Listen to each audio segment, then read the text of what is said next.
22वां अध्याय उसके 8 पद से 14 पद को देखेंगे। Matthew chapter 22 versus 8 to 14। तब उसने अपने दासों से कहा, जी विवाह का भोज तो तैयार है, जी परंतु निमंत्रित लोग योग्य नहीं ठहरे। जी इसलिए चौराहे पर जाओ और जितने लोग तुम्हें मिलें जी सबको विवाह के भोज में बुला लाओ। जी अतः उन दासों ने सड़कों पर जाकर क्या बुरे क्या भले जितने मिले सबको इकट्ठा किया जी और विवाह का घर अतिथियों से भर गया। जी जब राजा अतिथियों को देखने भीतर आया जी तो उसने वहां एक मनुष्य को देखा जो विवाह का वस्त्र नहीं पहने था। उसने उससे पूछा, हे मित्र, तू विवाह का वस्त्र पहने बिना यहाँ क्यों आ गया? जी उसका मुंह बंद हो गया।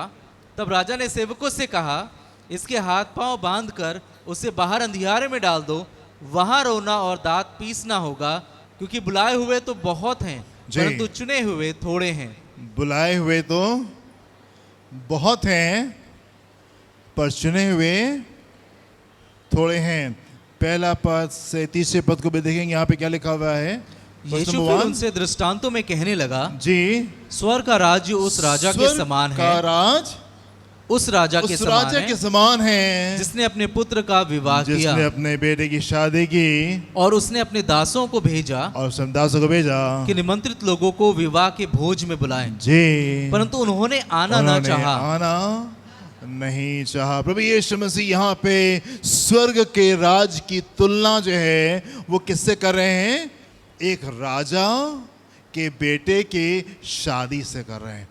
आमीन। परमेश्वर यहाँ पे जो स्वर्ग का राज है उसको कैसे बता रहे हैं? वो ऐसे बता रहे हैं कि मानो स्वर्ग का राज में ऐसे कि एक रईस ने बड़ी ज़ियाफत की, बड़ी फीस दी है, बड़ी दावत में आपको उसने बुलाया है। परमेश्वर का राज इस प्रकार का राज नहीं है कि हमको स्वर्ग में जा करके बड़ा मेहनत का काम करना होगा, हथौड़े चलाने होंगे और पता नहीं क्या हमको वहाँ पे करना पड़े, परमेश्वर लेबर में हमको लाके वहाँ पे लगा देंगे। नहीं, परमेश्वर का राज जो है कितनी खूबसूरत तरीके से परमेश्वर उसकी तुलना कर रहे हैं। परमेश्वर का राज एक बड़ी ज़ियाफत की तरीके से, एक बड़ी फीस्ट की तरीके से, एक बड़ी दावत की तरीके से है।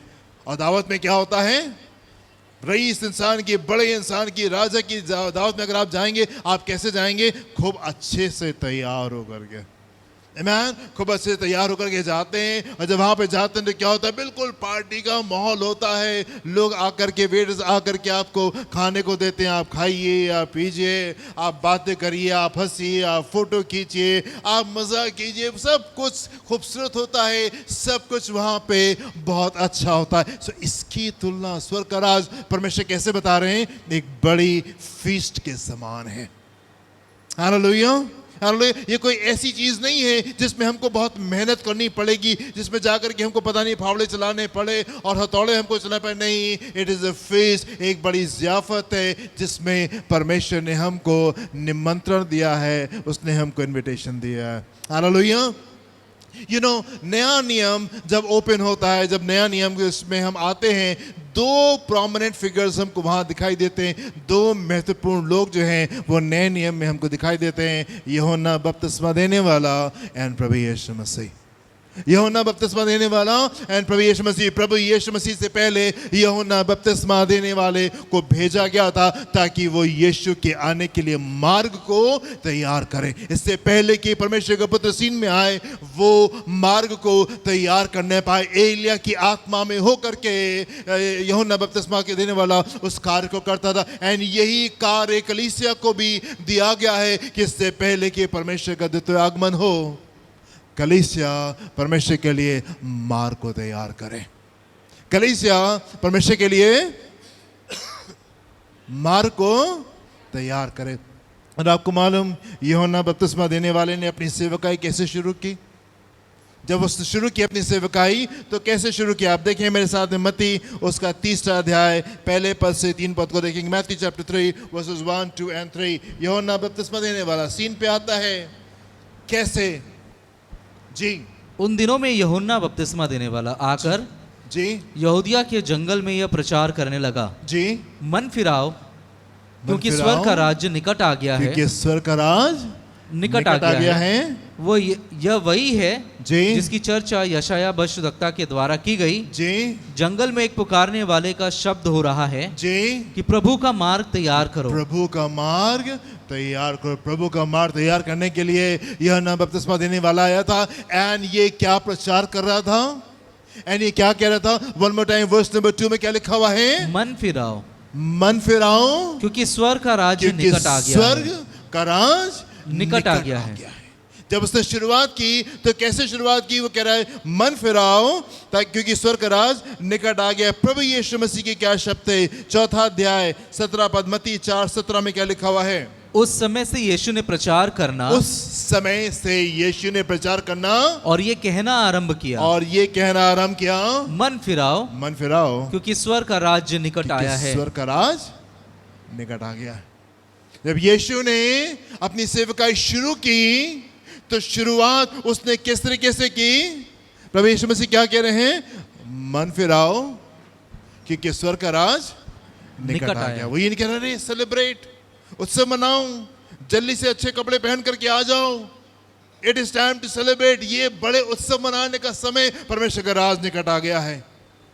जब स्वर्गदूत यीशु मसीह की पैदाइश के बारे में चरवाहों को सुसमाचार सुना रहे थे तो क्या कह रहे थे?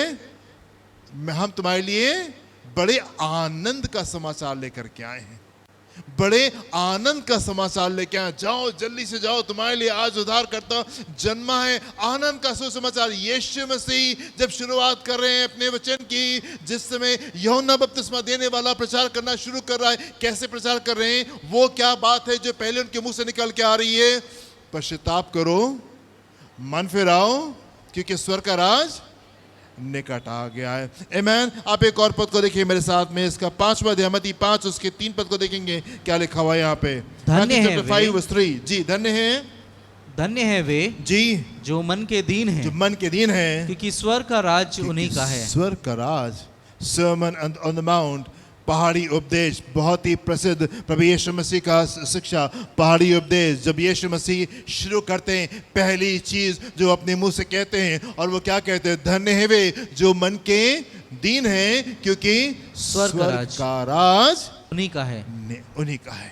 स्वर्ग का राज उन्हीं का। यीशु मसीह का जो मोस्ट फेवरेट शिक्षा थी, जिस बात की शिक्षा वो बार बार दे रहे थे, जो बात वो बार बार लोगों को बता रहे थे, वो बात जिससे वो भरे हुए थे, और वो है स्वर्ग का राज।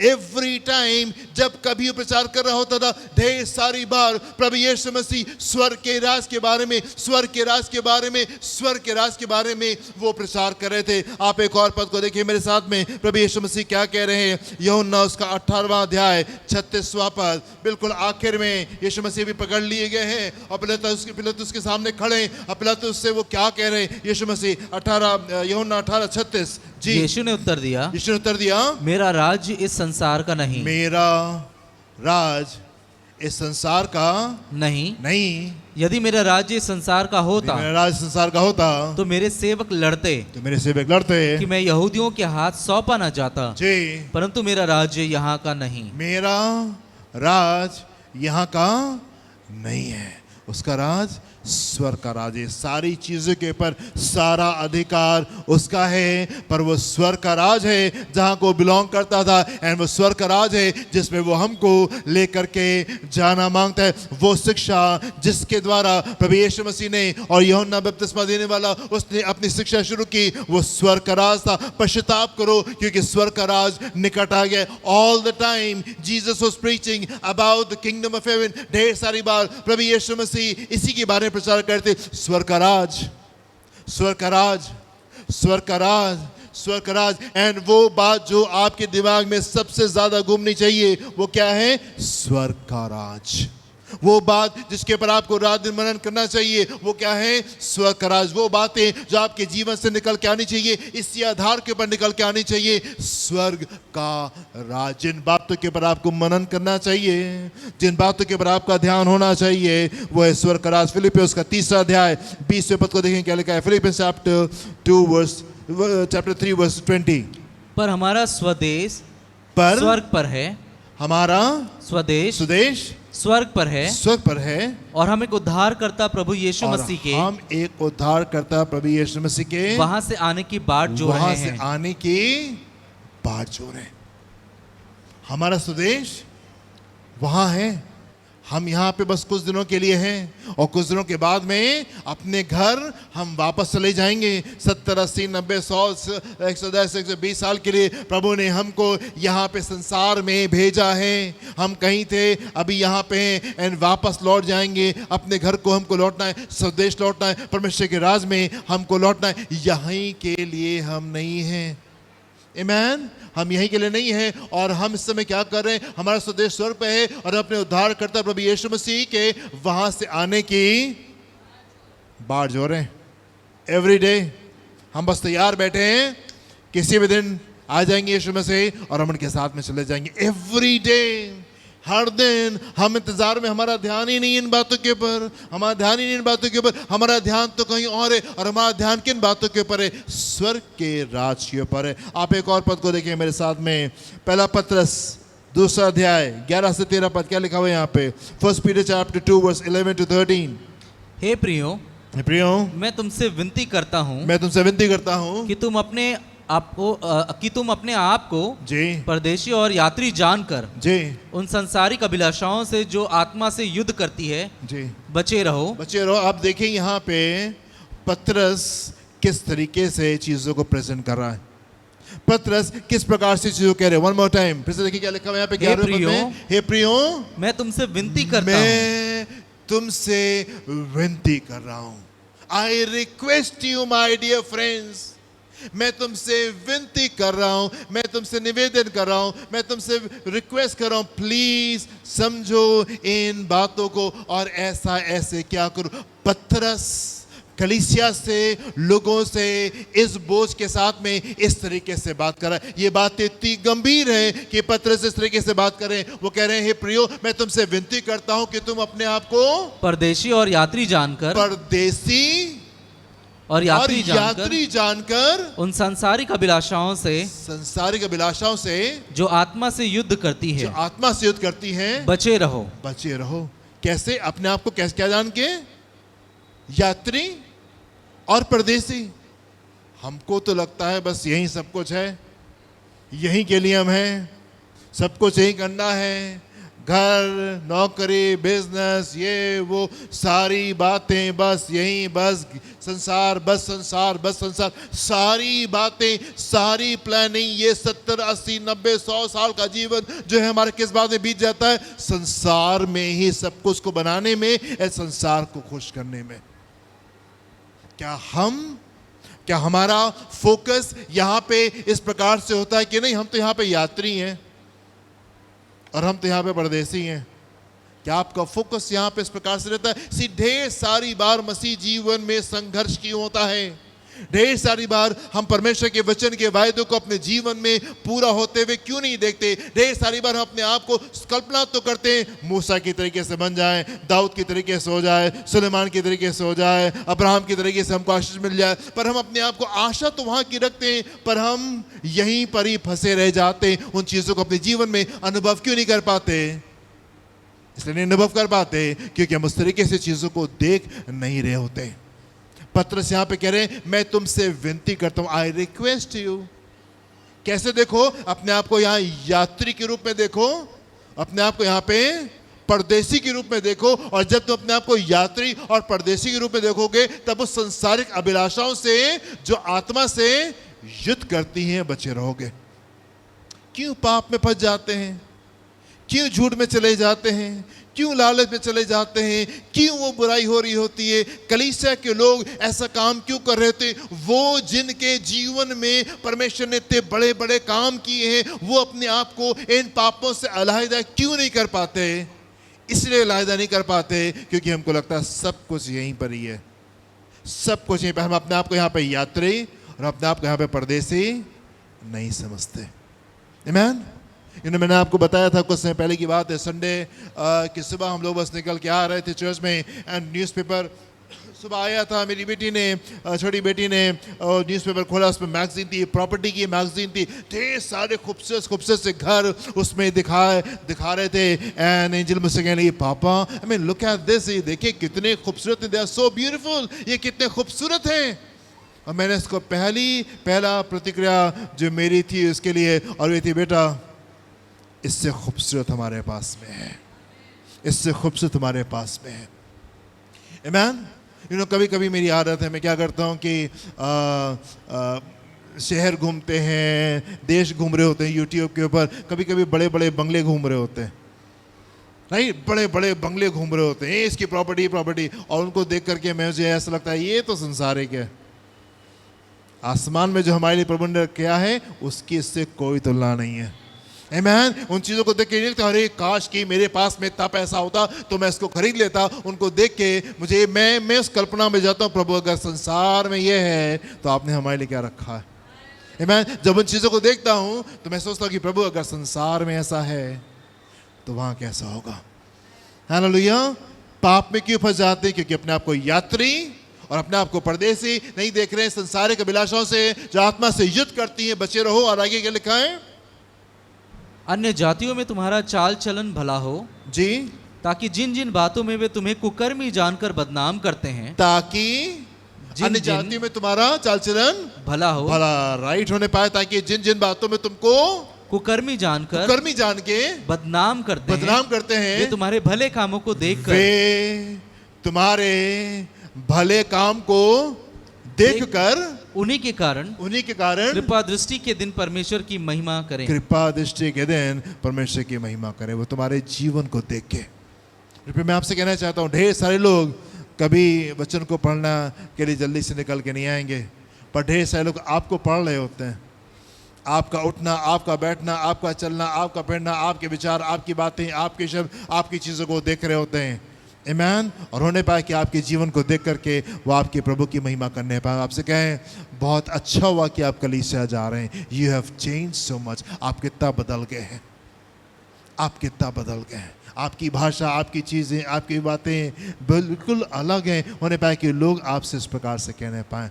आगे पढ़े, क्या लिखा हुआ है? 13वां पद, 12 से 13 पढ़िए लगातार, तब आपको अच्छा लगेगा वो चीज। अन्य जातियों में तुम्हारा चाल चलन भला हो जी, ताकि जिन जिन बातों में वे तुम्हें कुकर्मी जानकर बदनाम करते हैं जी, वे तुम्हारे भले कामों को देखकर जी, उन्हीं के कारण कृपा दृष्टि के दिन परमेश्वर की महिमा करें जी। प्रभु के लिए मनुष्यों के ठहराए हुए हर एक प्रबंध के अधीन रहो जी, राजा के इसलिए जी कि वो सब पर प्रधान है जी। सारी बातें आपके जीवन में बिल्कुल सही होने पाएंगी यदि आप अपने आप को यहाँ पे यात्री जानेंगे और यहाँ पे अपने आप को आप परदेसी के रूप में देखेंगे। हालेलुया। प्रभु यीशु मसीह संसार में आया, नया नियम जब ओपन अप होता है, दो प्रोमिनेंट फिगर्स के साथ में ओपन अप होता है, यूहन्ना बपतिस्मा देने वाला, प्रभु यीशु मसीह, एंड इन दोनों की सेवकाई जब शुरू हुई तो शुरुआत किस बात से होती है? पश्चाताप करो क्योंकि स्वर्ग का राज निकट आ गया। वो परमेश्वर के लोग के पास में आके ये नहीं कहते celebrate for the kingdom of God is here, उत्सव मनाओ क्योंकि प्रभु का राज आ गया, नाचो गाओ और मिठाइयां बांटो क्योंकि परमेश्वर का राज तुम्हारे निकट आ गया। नहीं, ये दोनों लोग इस बात को प्रचार करते हुए पश्चाताप करो क्योंकि परमेश्वर का राज निकट आ गया। वन मोर वर्स, आप एक और पद को देखें, कोलोसियंस चैप्टर 3 वर्स 1 to 4, कुलसियों का 3रा अध्याय पहले पद से 4थे पद को देखें, क्या लिखा हुआ है यहाँ पे? अतः जब तुम मसीह के साथ जिलाए गए, अतः जब तुम मसीह के साथ जिलाए गए तो स्वर्गीय वस्तुओं की खोज में रहो, तो स्वर्गीय वस्तुओं की खोज में रहो जहाँ मसीह विद्यमान है, जहाँ मसीह विद्यमान है। जब तुम यीशु के साथ जिलाए भी गए, वो पुराना जीवन हमारा जाता रहा, नए जीवन में नया जन्म हमने प्राप्त कर लिया है। हमारी सोच बदल जानी चाहिए, हमारी चीजें बदल जानी चाहिए, हमारी नजरिया स्वर्गीय बातों के ऊपर रहना चाहिए जी। और परमेश्वर के दाहिनी ओर बैठा है, परमेश्वर के दाहिनी ओर बैठा है, पृथ्वी पर की नहीं परंतु स्वर्गीय वस्तुओं पर ध्यान लगाओ। पृथ्वी पर की नहीं परंतु स्वर्गीय बातों पर ध्यान लगाओ क्योंकि तुम तो मर गए और तुम्हारा जीवन मसीह के साथ परमेश्वर में छिपा हुआ है। जब मसीह जो हमारा जीवन है प्रकट होगा, तब तुम भी उसके साथ महिमा सहित प्रकट किए जाओगे। महिमा के साथ प्रकट किए जाओगे। ब्यूटीफुल बातें यहाँ पे इब्रानियों में लिखी हुई है। क्या लिखा हुआ है यहाँ पे लिखा हुआ है जब हम मसीह के साथ जिलाए भी गए हैं, पुराना जीवन मर गया, पाप का जीवन, घृणा का जीवन, नफरत का जीवन, गाली का जीवन, शराब का जीवन, वो जीवन हमारा खत्म हो चुका है। अब हम परमेश्वर के में आ गए हैं, प्रभु के साथ में अपने जीवन को व्यतीत करें। सो हमारा ध्यान कैसा होना चाहिए? स्वर्ग की बातों के ऊपर होना चाहिए, स्वर्ग की बातों के ऊपर होना चाहिए। हमारा जीवन छिप गया है, मसीह हमारे जीवन में जीवित है, हमारे अंदर जीवित है। हम मर गए, हमारी बातें छिप गई हैं, परमेश्वर की बातें सामने निकल के आ रही हैं। एंड यहाँ पे बहुत विशेष बात लिखी है, इसके चौथे पद को देखेंगे, वर्स नंबर 4 में, समथिंग ब्यूटीफुल इज हियर। जब मसीह जो हमारा जीवन है प्रकट होगा, जब मसीह प्रकट होगा, जब मसीह प्रकट होगा, उस समय क्या होगा? सिर्फ मसीह प्रकट होगा नहीं, यहाँ पे सिर्फ ऐसे नहीं कहा कि मसीह प्रकट होगा। जब मसीह प्रकट होगा तब तुम भी उसके साथ महिमा सहित प्रकट किए जाओगे, महिमा सहित प्रकट किए जाओगे। हालेलुया। सिर्फ मसीह प्रकट नहीं होगा, पर जब मसीह प्रकट होगा तब हम उन आशीषों के साथ में दिखाई देंगे। याद है 5 मुकुट के बारे में मैंने आपको बताया था। जब मसीह प्रकट होगा तब आपको आपका प्रतिफल दिया जाएगा, तब आप अपनी खूबसूरती में निकल के आएंगे, तब हम होंगे। अभी हम नहीं हैं, अभी तो हम सेवक हैं, अभी तो हम सेवा कर रहे हैं। राइट? तुम में से जो भी बड़ा होना चाहे वो दूसरे की सेवा करे। अभी तो हम सेवक हैं, अभी हम मर गए, अभी हमारी ईगो नहीं है, अभी हमारा घमंड सब खत्म हो चुका है। अभी हम किसी के साथ में भी चलने के तैयार है, अभी हम कुछ भी करने के लिए तैयार है, मसीह में कुछ भी करने के लिए हम तैयार हैं। राइट? भले काम मतलब कुछ भी नहीं, मतलब भले काम मसीह में हम किसी के साथ में भी करने को तैयार हैं। आमीन। अभी तो हम जो है कुछ और समझे जाते, पर एक दिन हमारा जीवन जो अभी मसीह में छिपा हुआ है, एक दिन क्या होगा? जब मसीह प्रकट होगा, जब मसीह प्रकट होगा तब क्या होगा? हम भी उस महिमा में सामने आएंगे। आमीन। अभी हमने यीशु को एक सेवक के रूप में देखा था, अभी जब देखेंगे राजा के समान आएगा, घोड़े के ऊपर सवार होके, सर के ऊपर ताज रख के, राजकीय वस्त्र पहने हुए, पूरी सामर्थ और पूरी जलाल के साथ में वो वापस आएगा। एंड जब वो पूरी सामर्थ के साथ में वापस आएगा, हम भी उस महिमा में उसके साथ में आने जा रहे हैं। Hallelujah, hallelujah. इसलिए जरूरी है कि आप अपने आप को यहाँ पे यात्री समझें और अपने आप को परदेसी समझें। यीशु ने कहा यहाँ का राज मेरा राज नहीं है, यहाँ का राज मेरा राज नहीं। कहा मेरा राज यहाँ का होता तो मेरे लोग यहाँ से लड़ लेते और जीत जाते, आकर के मेरा राज यहाँ का राज नहीं है, मेरा स्वर्ग का राज है।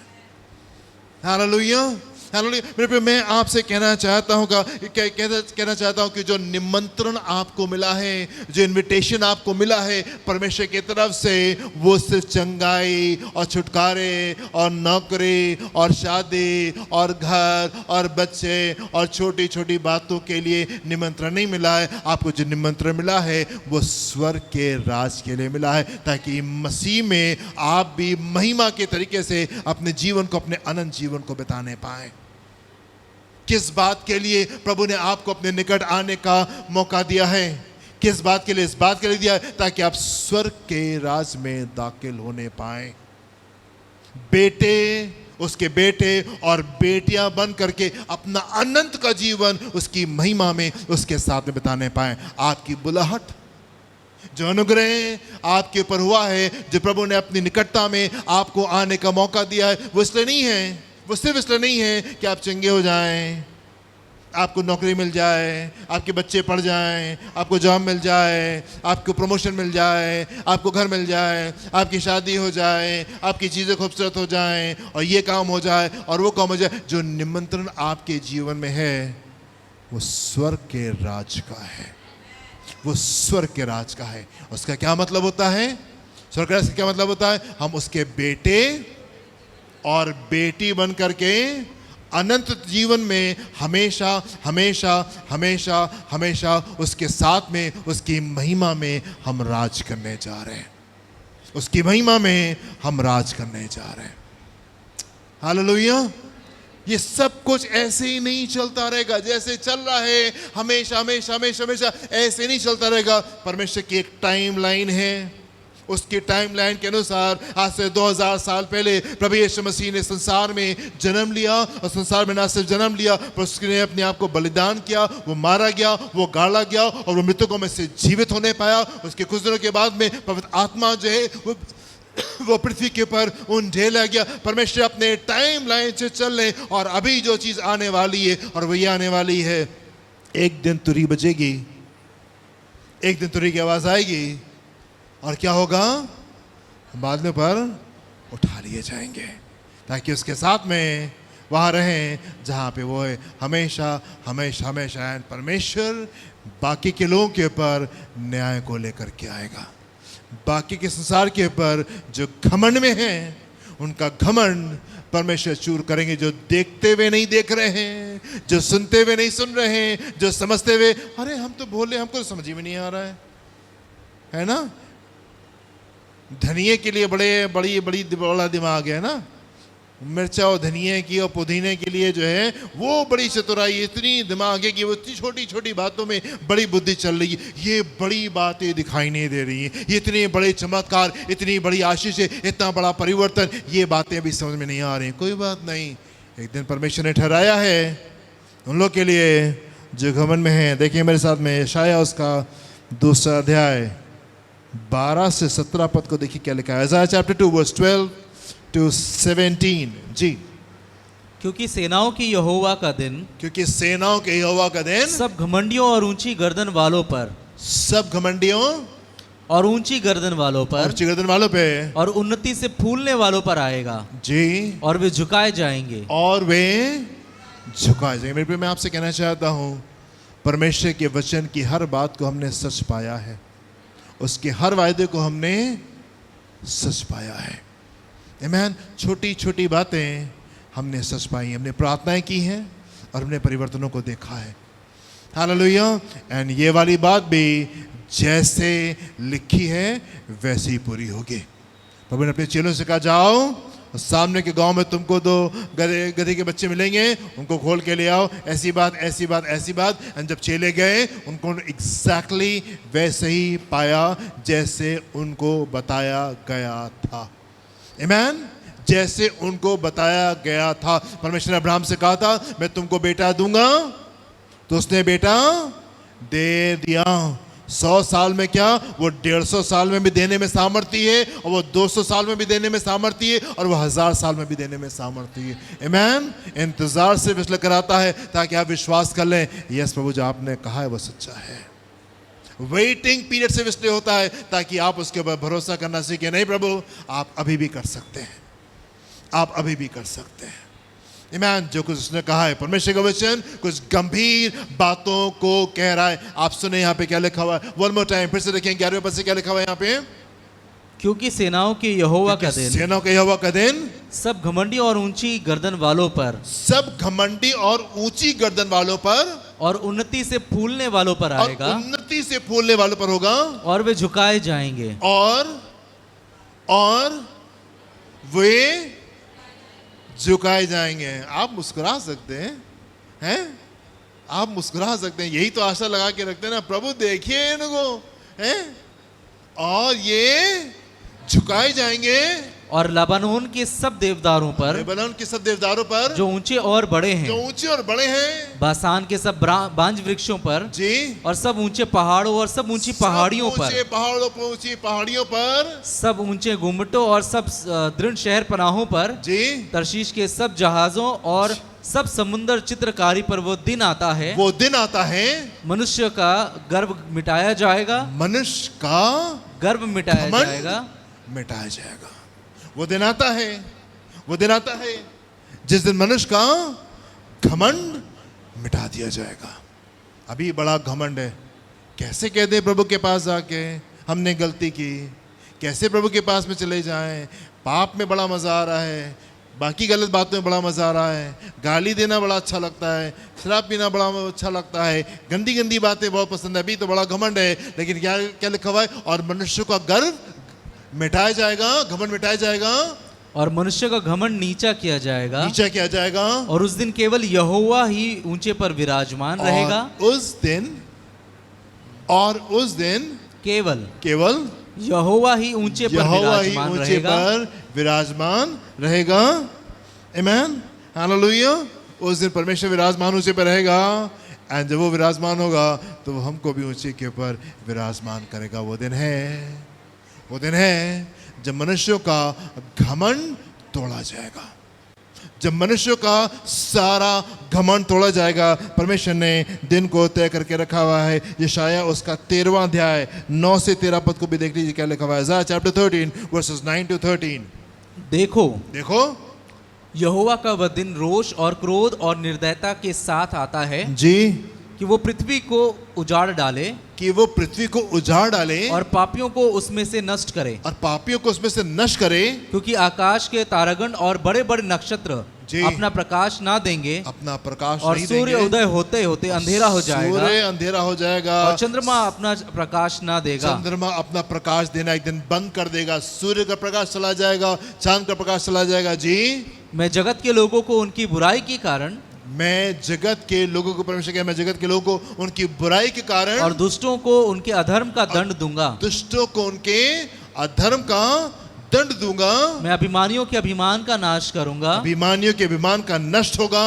और उपद्रव करने वालों के घमंड को तोड़ूंगा। जी, मैं मनुष्य को कुंदन से जी, और आदमी को ओपीर के सोने से भी अधिक महंगा करूंगा। जी, इसलिए मैं आकाश को कंपाऊंगा इसलिए मैं आकाश को कंपाऊंगा और पृथ्वी अपने स्थान से टल जाएगी। जी, यह सेनाओं की यहोवा के रोष के कारण जी, और उसके भड़के हुए क्रोध के दिन होगा। इसकी भड़के के वे क्रोध के दिन होगा। गंभीर बातें, सारी बातें ऐसे ही नहीं चलती रहेंगी। परमेश्वर ने दुष्टता का एक दिन रखा है जिसमें सारी दुष्टता को वो खत्म करेगा। सारी दुष्टता को परमेश्वर एक दिन खत्म करेंगे। एक और पद को देखेंगे मेरे साथ में, यशाया 14वां अध्याय 3 पद से 8 पद को देखेंगे। Isaiah 14 3 to 8। जिस दिन यहोवा तुझे तेरे संताप और घबराहट से जी, और उस कठिन श्रम से जो तुझसे लिया गया विश्राम देगा, जी, उस दिन तू बेबीलोन के राजा पर ताना मारकर कहेगा। Come again, come again, come again. फिर से पढ़ें क्या लिखा हुआ है यहाँ पे, प्लीज ध्यान से सुनिए। जिस दिन यहोवा जिस दिन यहोवा तुझे तेरे संताप और घबराहट से और उस कठिन श्रम से जो तुझसे लिया गया विश्राम देगा।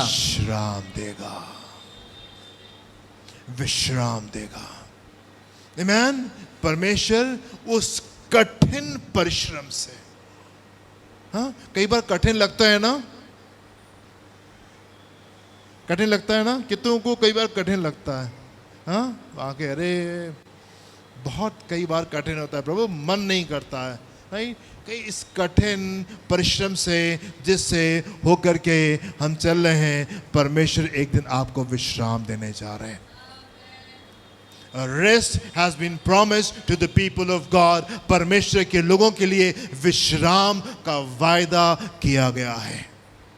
परमेश्वर के लोगों के लिए उसने विश्राम का वायदा किया है। जी, आगे पढ़ें।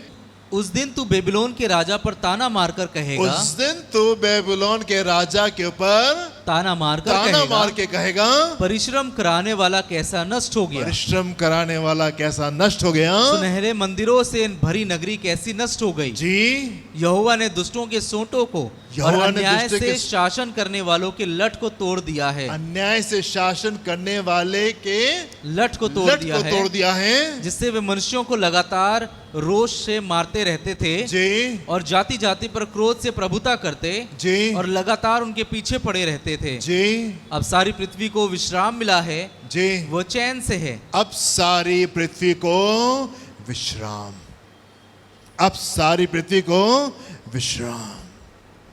हालेलुया।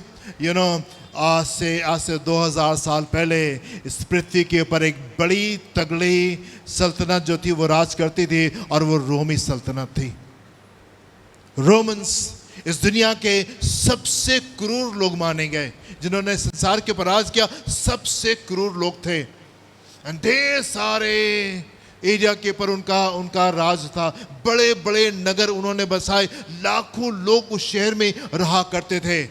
और आप YouTube के ऊपर कभी जाके देखिएगा, वहां पे सब कुछ बर्बाद हो गया, कैसे खंडेर हो गए, और मैं YouTube के ऊपर सुन रहा था एक जन को, और वो कह रहा था विश्वास नहीं होता कि इन शहरों में जिनमें आज से 2000 साल पहले लाखों लोग रहते थे, ये खंडर कैसे हो गया।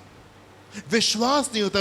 उस YouTube वाले जो जन था वो कह रहा था इतने बड़े, इतने खूबसूरत, इतने अच्छे ये नगर थे, एंड यहाँ इतने ढेर सारे लोग रहा करते थे, कैसे ये पूरा विनाश हो गया। यीशु मसीह ने कहा ईंट के ऊपर ईंट भी नहीं रह जाएगी। आमीन। परमेश्वर का न्याय सारी दुष्टता के ऊपर आ रहा है, एंड परमेश्वर अपने लोगों को विश्राम देने जा रहे हैं। आमीन। आमीन। मैं आपसे कहना चाहता हूँ मेरे प्रियो, जो संदेश जो मैं आपसे कहना चाहता हूँ, जो बात मैं आपसे कहना चाहता हूँ वो ये कि परमेश्वर दुष्टता का अंत करने जा रहे हैं और आपको विश्राम देने जा रहे हैं, अपने लोगों को वो विश्राम देने जा रहा है। और यहाँ पे लिखा हुआ है अब सारी पृथ्वी को विश्राम मिला है, वो चैन से है, लोग ऊंचे स्वर से गा उठे हैं। आमीन। हालेलुया। अब सारी पृथ्वी विश्राम, अब सारी पृथ्वी को विश्राम मिला है और वो चैन से है, लोग ऊंचे स्वर से गा उठे। 8वां पद क्या लिखा हुआ है? सनोवर और लबानोन के देवदार भी जी तुझ पर आनंद करके कहते हैं, आनंद करते कहते हैं, जब से तू गिराया गया जी तब से कोई हमें काटने को नहीं आया। तब से कोई हमको काटने को, जब से तू गिराया गया तब से अब हमको कोई काटने को नहीं आया। आमीन। अब सबको चैन के साथ में है।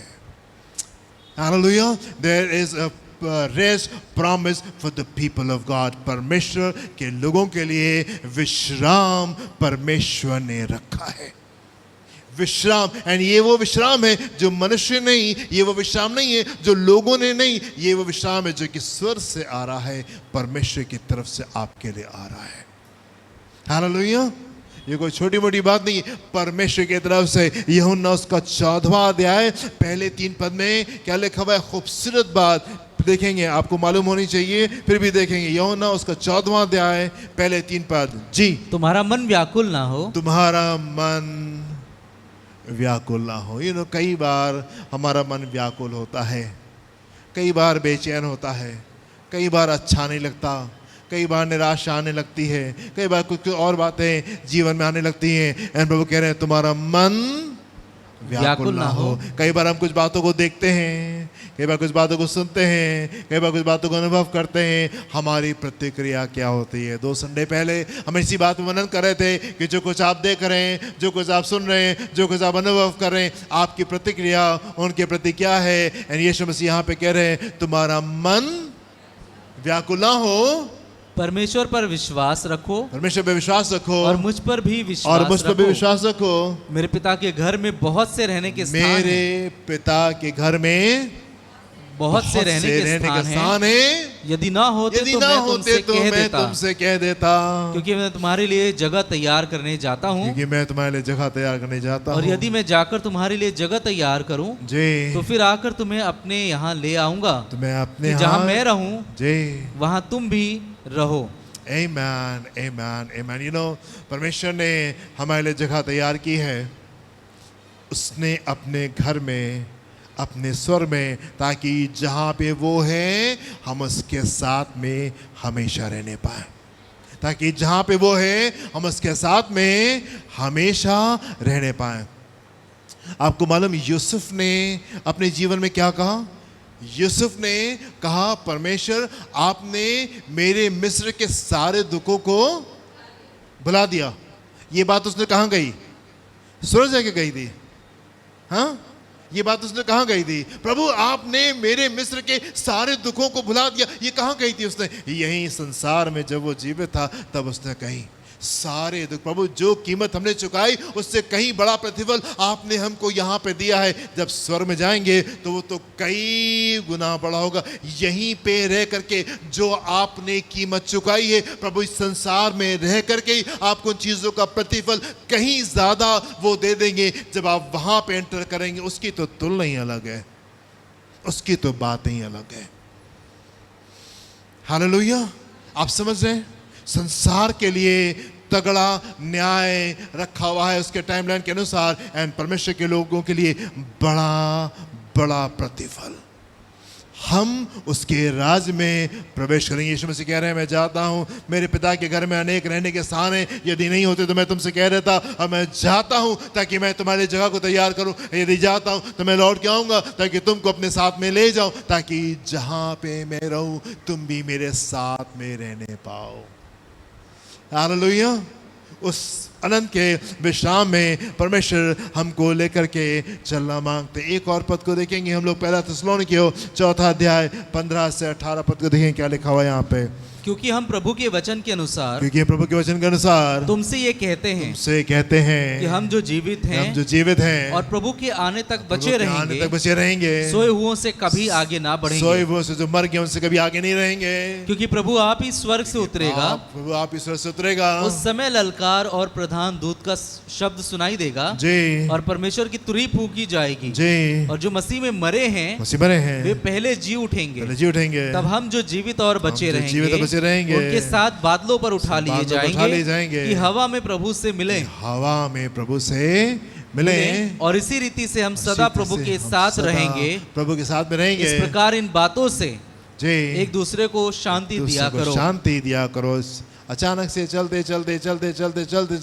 एक दिन क्या होगा, तुरही की आवाज आएगी एंड पलक झपकते, बस पलक झपकते जो प्रभु में सो गए हैं, जो मर गए हैं, वो जीवित हो जाएंगे और बादलों पर उठा लिए जाएंगे। एंड हम जो जीवित होंगे, बाकी बचेंगे, पलक झपकते स्वर्ग में पहुंच जाएंगे ताकि हम उससे बादलों पर मुलाकात करें। Hallelujah, beautiful thing.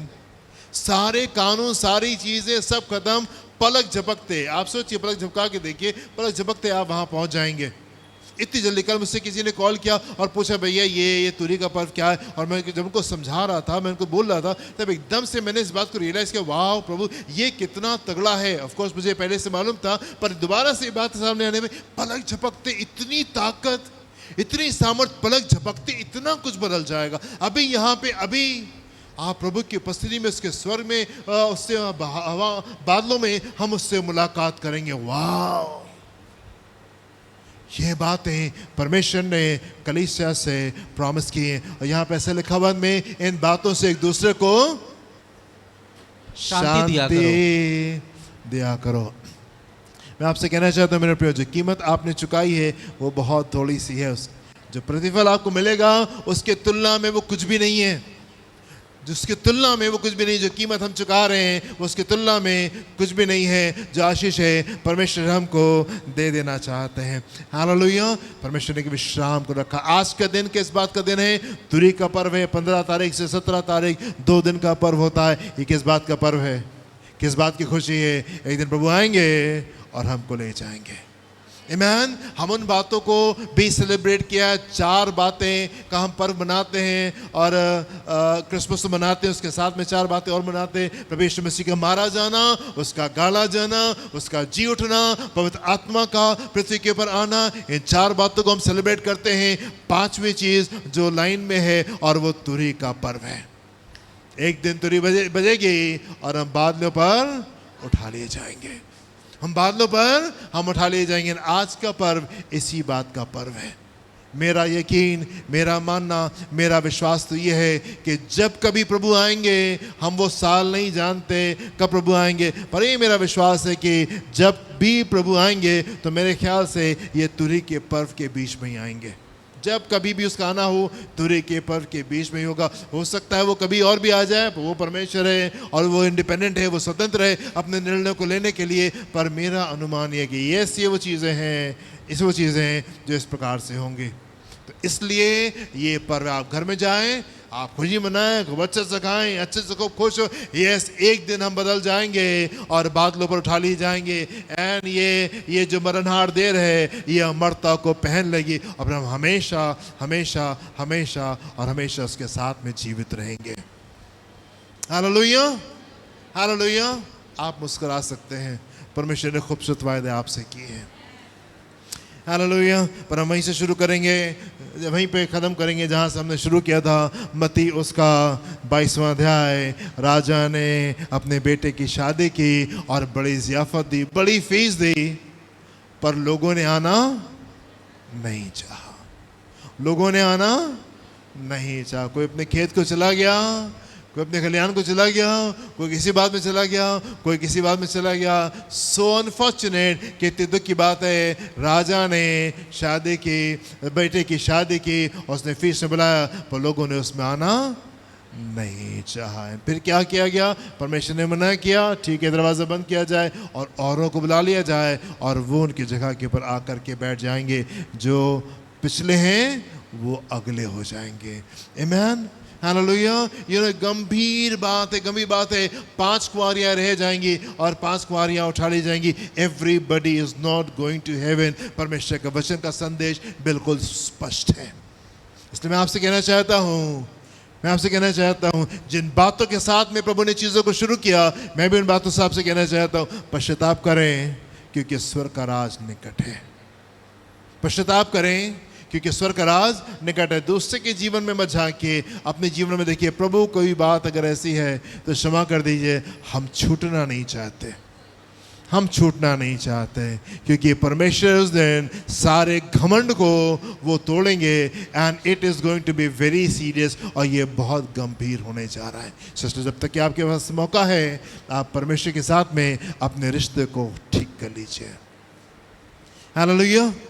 1 मिनट आपको और लेंगे, फिर कदम करेंगे, और वो ये कि आज से आत्मिक सीजन भी बदल जाता है। आज से आत्मिक मौसम बदल जाता है। यहाँ से यहूदियों का नया साल शुरू होता है एंड आज से आत्मिक मौसम भी जो है वो बदल जाता है। एंड ये साल जो शुरू हो रहा है, ये और भी आवश्यक साल है पिछले साल से। ये और भी पावरफुल साल है जो पिछले सालों ने बीता। ये बहुत ही सामर्थ्य साल है। ये साल है जिसमें हम बहुत बल को अपने बीच में देखने जा रहे हैं। ईयर ऑफ स्ट्रेंथ है, सामर्थ का साल। परमेश्वर अपनी कलीसिया को सामर्थ्य बनाएंगे इस साल में। परमेश्वर इस साल में कलीसिया को सामर्थ्य बना करके ये बहुत ऊंचाई के ऊपर जाने जा रही, एक लंबी छलांग में हम जाने जा रहे हैं। वो बड़ी सामर्थ जो है उसकी हमारे बीच में आने जा रही। Great things we are about to experience. हम बड़ी बातों को अनुभव करने जा रहे हैं। एक बड़े परिवर्तन को आप इस मौसम में देखेंगे। ये साल जब से शुरू हुआ है और अगले रोश शान तक ये जाएगा, अगले साल तक ये जाएगा, बहुत बड़े परिवर्तन को आप अनुभव करने जा रहे हैं। जितने अनुभव आपने किया उससे कहीं ज़्यादा चीज़ों को हम देखने जा रहे हैं। बड़े सामर्थ का साल होने जा रहा है। पर आवश्यकता इस बात की है कि हम परमेश्वर के साथ में जुड़े रहें। हालेलुया। प्रभु आपको आशीष दें। अपने सामने पर खड़े होंगे, हम प्रार्थना करेंगे।